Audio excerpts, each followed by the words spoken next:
পাঙ্গাস মাছ রান্না করবো আজকে। মাছের যে মশলা লাগে সেগুলি দিয়েছি, মশলাটা কষিয়ে নিচ্ছি। আর এখানে আমি পাঙ্গাস মাছ ভেজে নিয়েছি। আজকে আমি পাঙ্গাস মাছ রান্না করব আম দিয়ে, কাঁচা আম দিয়ে।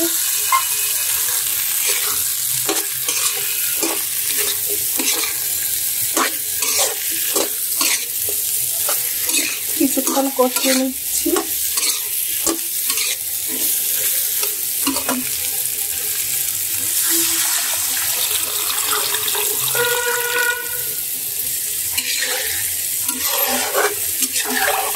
পানিটা বলক উঠা পর্যন্ত অপেক্ষা করবো, তারপর মাছগুলি দিয়ে দিব।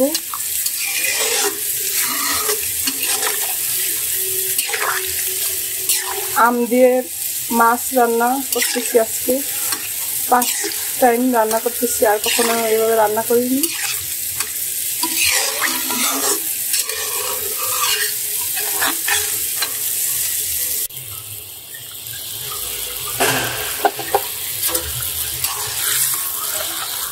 বলক এসে গেছে, এখন মাছটা দিয়ে দিব।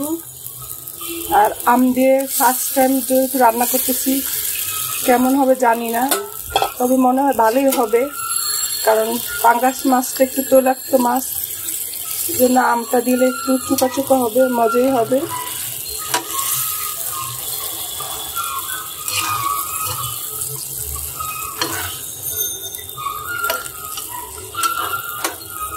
আমি সাথে কাঁচামরিচ দিয়ে দিয়েছি।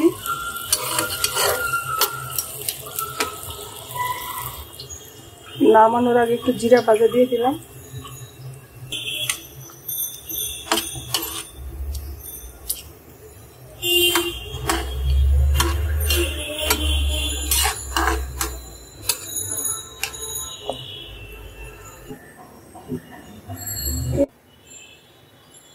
আম দিয়ে রান্না করা পাঙ্গাস মাছের কালারটা অনেক সুন্দর এসেছে।